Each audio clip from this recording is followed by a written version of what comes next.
नमस्कार प्रिय विद्यार्थियों, स्वागत है आप सभी का आपके अपने YouTube प्लेटफॉर्म उदय एजुकेशन में। आज के इस वीडियो में लेके आया हूँ अर्धवार्षिक परीक्षा सत्र 2023-24 के लिए इम्पोर्टेंट कक्षा 8वीं का विज्ञान विषय का पेपर, जो कि आपके आने वाले अर्धवार्षिक परीक्षा की दृष्टि से इम्पोर्टेंट रहेगा और आप सभी विद्यार्थियों के लिए वरदान साबित होने वाला है। तो आपसे निवेदन रहेगा, वीडियो को अंत तक देखिएगा, वीडियो को लाइक और चैनल को सब्सक्राइब जरूर कर दीजिएगा। विद्यार्थियों, इस पेपर को तैयार किया है हमारे साथी गणपत जी सर ने और उनका भी यूट्यूब चैनल है, आप जरूर देख सकते हैं। उनके चैनल का नाम है जीके विद जीएस सर। तो इस वीडियो को देखने के बाद में आप उनका चैनल भी जरूर विजिट करें, वे सर भी आपके लिए पेपर अपलोड करते हैं।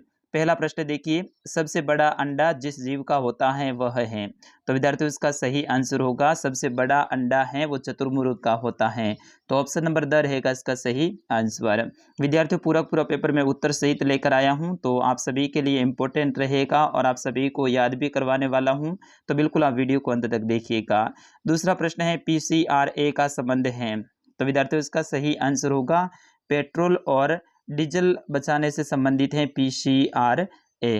अगला प्रश्न है, प्रश्न संख्या 3, आग को नियंत्रित करने वाली गैस कौन सी है? Oxygen, nitrogen, hydrogen, carbon dioxide. तो विद्यार्थियों, इसका सही आंसर होगा आग को नियंत्रित है वो कार्बन डाइऑक्साइड करती है। तो ऑप्शन नंबर द रहेगा इसका सही आंसर। अगला प्रश्न है, निम्न कथन को सत्य या असत्य में चिन्हित करें, यानी सत्य और असत्य में आपको बताना है। तो स्वतः देखिए, एस्ट्रोजन पुरुष हार्मोन है, क्या सत्य है या फिर असत्य?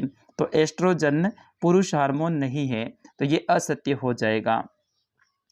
अगला देखिए, सजातीय आवेश एक दूसरे को आकर्षित करते हैं, क्या सत्य है या फिर असत्य? तो ये भी असत्य है, क्योंकि सजातीय आवेश हैं वे एक दूसरे को आकर्षित नहीं करते हैं। अगला देखिए, मेथेन एक पौधाकर गैस है, बिल्कुल सत्य बात है, मेथेन एक पौधाकर गैस है, तो ये सत्य हो जाएगा। अगला प्रश्न है, प्रश्न संख्या 7, कोई व्यक्ति आग से झुलस रहा है तो आप उस आग को नियंत्रित कैसे करेंगे?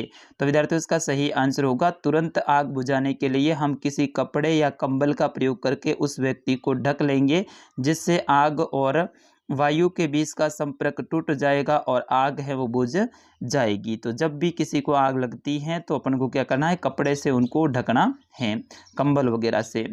अगला प्रश्न है, प्रश्न संख्या 8, निषेचन किसे कहते हैं, ये कितने प्रकार का होता है? तो विद्यार्थियों, इसका सही आंसर होगा शुक्राणु व अंडाणु का संलयन निषेचन कहलाता है, यानी शुक्राणु और अंडाणु का जो संलयन होता है उसे क्या कहते हैं, निषेचन कहते हैं। ये दो प्रकार का होता है, बाह्य निषेचन और आंतरिक निषेचन। तो निषेचन कितने प्रकार का होता है? दो प्रकार का, बाह्य निषेचन और आंतरिक निषेचन। अगला प्रश्न है, प्रश्न संख्या 9, कायांतरण किसे कहते हैं? तो विद्यार्थियों, इसका सही आंसर होगा लार्वा के कुछ विशेष परिवर्तन द्वारा वयस्क जंतु में बदलने की प्रक्रिया को कायांतरण कहते हैं, जैसे कि टेडपोल। इसका एक उदाहरण दे सकते हैं आप, टेडपोल। अगला प्रश्न है, प्रश्न संख्या 10, भूकंप आने के दो कारण लिखिए। तो विद्यार्थियों, इसका सही आंसर होगा भूकंप आने के दो कारण, मुख्य रूप से ज्वालामुखी के फटने के कारण भूकंप आता है, दूसरा आता है भूपर्पट्टी के भीतर गहराई में विक्षोभ के कारण, यानी उनके अंदर हैं जो प्लेटें हैं वो आकर आपस में टकराती हैं और इस कारण से भूकंप आता है। अगला प्रश्न है, प्रश्न संख्या 11, विद्युत धारा का रासायनिक प्रभाव क्या है? तो विद्यार्थियों, इसका सही आंसर होगा वह प्रक्रिया जिसके द्वारा कुछ द्रव विद्युत का सहवन करते हैं तथा आयामों में विभक्त हो जाते हैं, विद्युत धारा का रासायनिक प्रभाव है। अगला प्रश्न है, प्रश्न संख्या 12, सूक्ष्म जीव किसे कहते हैं, इनको कितने वर्गों में बांटा गया है? तो विद्यार्थियों, इसका सही आंसर होगा ये जीव अत्यंत छोटे होते हैं तथा इन्हें बिना यंत्र की सहायता से देखना असंभव होता है। सूक्ष्म जीवों के मुख्य प्रकार है वो 4 होते हैं, जीवाणु, कवक, प्रोटोजोआ और शैवाल।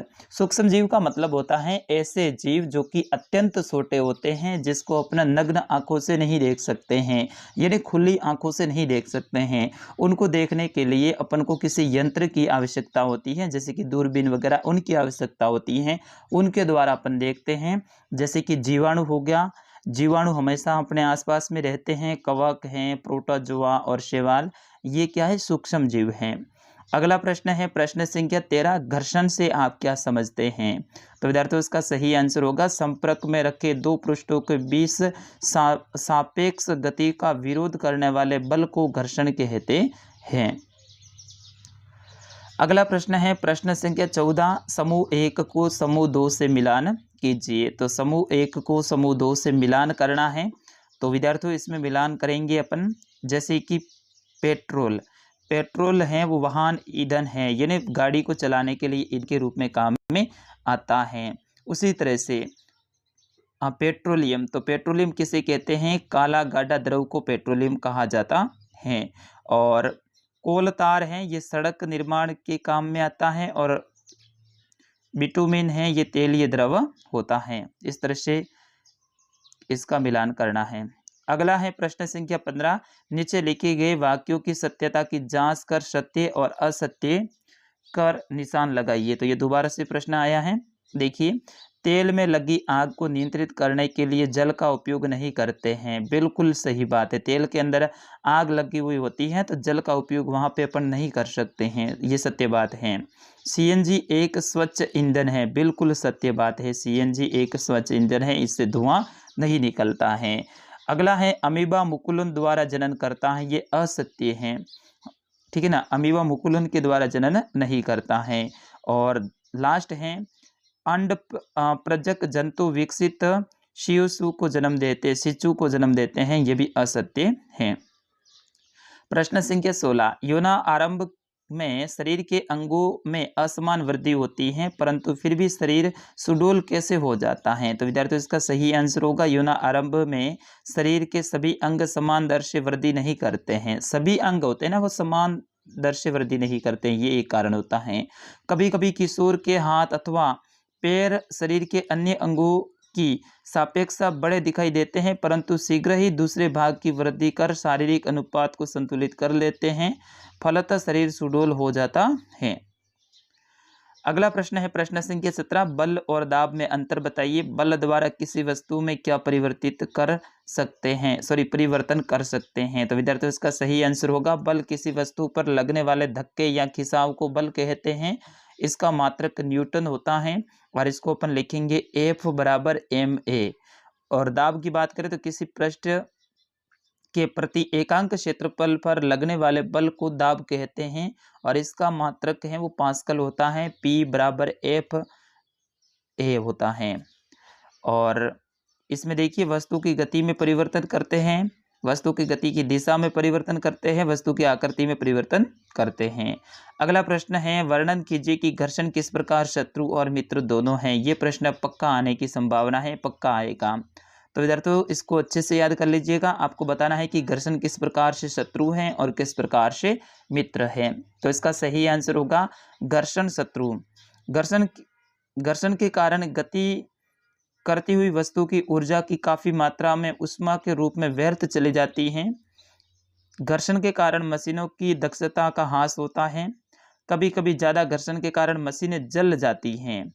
अब मित्र कैसे हैं देखिए, घर्षण पृथ्वी की सतह पर चलने में सहायता करता है।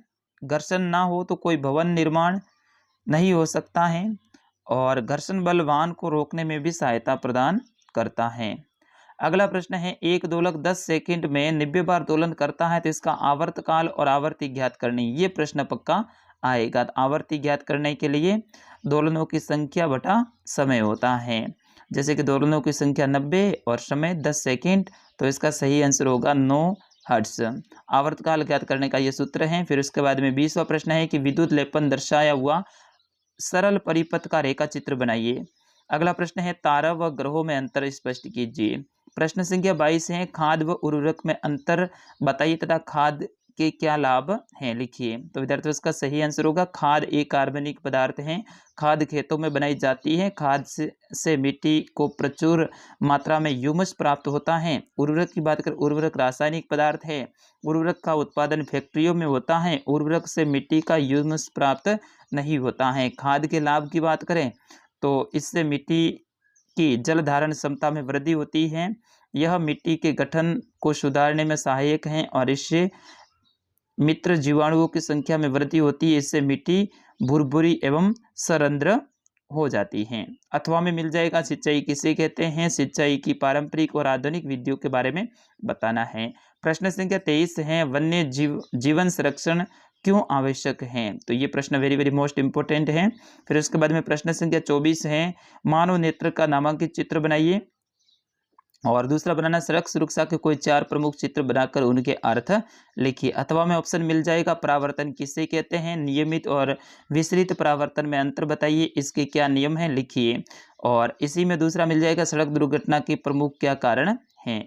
प्रश्न संख्या 25 जो कि अंतिम प्रश्न है, पौधाकर प्रभाव किसे कहते हैं, वायुमंडल में कार्बन डाइऑक्साइड की मात्रा कैसे बढ़ती है, ये आपको बताना है। तो इनके प्रभाव वगैरह इस तरह से इसका उत्तर बड़ा है, आराम से आप इसको देख सकते हैं। अथवा में ऑप्शन मिल जाएगा, ओजोन अवक्षय से आप क्या समझते हैं, तथा अम्लीय वर्षा किसे कहते हैं, इसके हानिकारक प्रभाव बताइए। ये प्रश्न इंपॉर्टेंट है, कर लीजिएगा।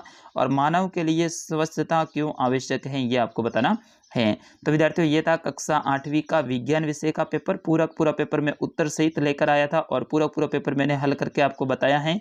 वीडियो अच्छा लगा हो तो वीडियो को लाइक कीजिएगा, और अगला कौन से विषय का पेपर चाहिए वो आप जरूर हमें कमेंट करके बताइएगा। साथ ही हमारा जो सेकंड चैनल है उसको भी आप सभी को सब्सक्राइब करना है। आपको सर्च करना है UR स्टडी। क्या करना है, UR स्टडी, ठीक है ना। आप जैसे UR स्टडी सर्च करेंगे तो हमारा चैनल आ जाएगा, और उसको आप सब्सक्राइब जरूर कीजिएगा। वहाँ पे भी आपके लिए पेपर अपलोड किए जाएंगे। फिलहाल के लिए इस वीडियो में इतना ही। नमस्कार, जय हिंद।